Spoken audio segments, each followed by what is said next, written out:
വിവാദമായ മുട്ടിൽ മരം മുറി കേസിന്റെ വിചാരണ നടപടികൾ ആരംഭിച്ചു. ബത്തേരി ചീഫ് ജുഡീഷ്യൽ മജിസ്ട്രേറ്റ് കോടതിയാണ് കേസ് പരിഗണിക്കുന്നത്. വനംവകുപ്പ് കുറ്റപത്രം സമർപ്പിക്കാത്തത് കേസിന് തിരിച്ചടിയാകുമെന്ന ആശങ്കയുണ്ട്. പ്രതികളുടെ അവധി അപേക്ഷ പരിഗണിച്ച് കേസ് ഏപ്രിൽ 25-ലേക്ക് മാറ്റി.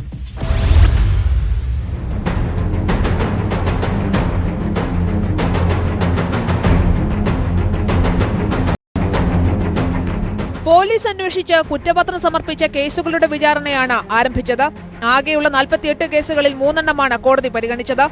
അഗസ്റ്റിൻ സഹോദരങ്ങൾ ഉൾപ്പെടെ 12 പ്രതികളാണ് കേസിലുള്ളത്. മുട്ടിൽ സൗത്ത് വില്ലേജ് ഓഫീസറായിരുന്ന അജി ഒഴികെയുള്ള പ്രതികൾ ഹാജരായില്ല. അനധികൃത മരമുറി ജില്ലാ ഭരണകൂടത്തിന്റെ ശ്രദ്ധയിൽ കൊണ്ടുവന്ന മുൻ Wayanad government leader advocate Joseph Mathew ആണ് സ്പെഷ്യൽ പബ്ലിക് പ്രോസിക്യൂട്ടർ. നമുക്ക് ഇന്ന് 3 കേസുകളിൽ കോടതിയിൽ കുറ്റപത്രം കൊടുത്ത 3 കേസുകളിൽ പ്രതികളോട് ഹാജരാകാൻ കോടതി കൽപ്പിച്ചിരുന്നു. അതുപ്രകാരം വന്നു. ഈ കേസിൽ എന്നെ സ്പെഷ്യൽ പ്രോസിക്യൂട്ടറായി നിയമിച്ചുകൊണ്ട് ഇന്നലെ എനിക്ക് സർക്കാർ ഉത്തരവ് ഞാൻ കൈപ്പറ്റി. അപ്പം ഞാനിന്ന് സർക്കാരിന് വേണ്ടി ഹാജരാകാൻ ഇവിടെ വന്നതാണ്. അപ്പോൾ പ്രതികളിൽ ഇന്നിപ്പോൾ ഹാജരായതിൽ ഒരു പ്രതി വില്ലേജ് ഓഫീസർ ഹാജരായി. പിന്നെ ഇവർ ജാമ്യം നേരത്തെ എടുത്തുള്ളത് കൊണ്ട് അവർ ഹാജരാകണം. ഹാജരായി കഴിഞ്ഞാൽ ജാമ്യത്തിൽ നിലനിർത്തി അങ്ങ് വിടും. അദ്ദേഹം മാത്രമായി. ബാക്കി പ്രതികളാരും ഹാജരായിട്ടില്ല.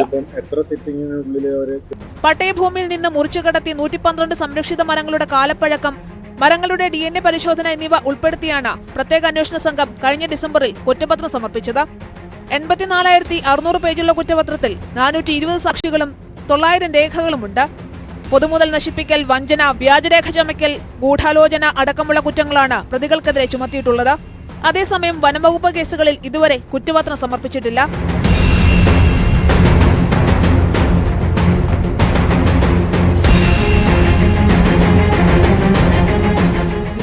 വയനാട്.